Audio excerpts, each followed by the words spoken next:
In the last video, I talked about function notation by using an example. So I want to revisit that. And the reason why I want to do another video is because sometimes we just gloss over function notation. I think it can be very confusing because we see letters and we see the parentheses and X, and we don't really understand what is that. Remember, function notation is just a notation that is replacing y.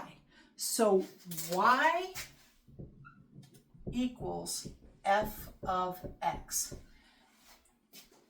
So this is, so if I see something like y equals the absolute value of x, I can rewrite that by saying f of x equals the absolute value of x. It doesn't have to be f, but we often use f because f stands for a function.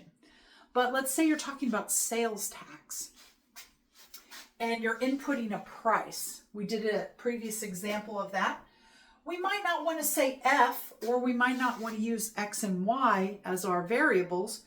We can use any letter that fits the situation. So in our example, remember we were using the price as the input. So the price, let's do sales tax calculator here.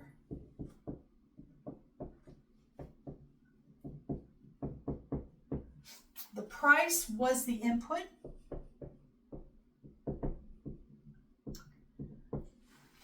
And the cost was the output.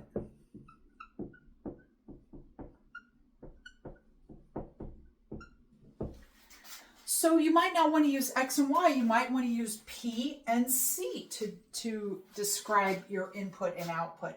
And you might, instead of using F, you might use S for sales tax. So it might look something like this. The cost is a function of the price. So this notation here is showing you that what we're doing is we're calculating sales tax, and the input is P.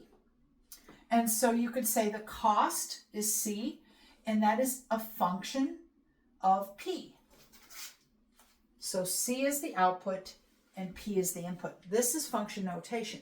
Of course, you're most familiar with y equals f of x, and that's because the output is always on the y-axis and the input is on the x-axis, and f stands for a function. So this is the common way. But if you have a situation where you're doing something different, like calculating sales tax, you might want to use something like this.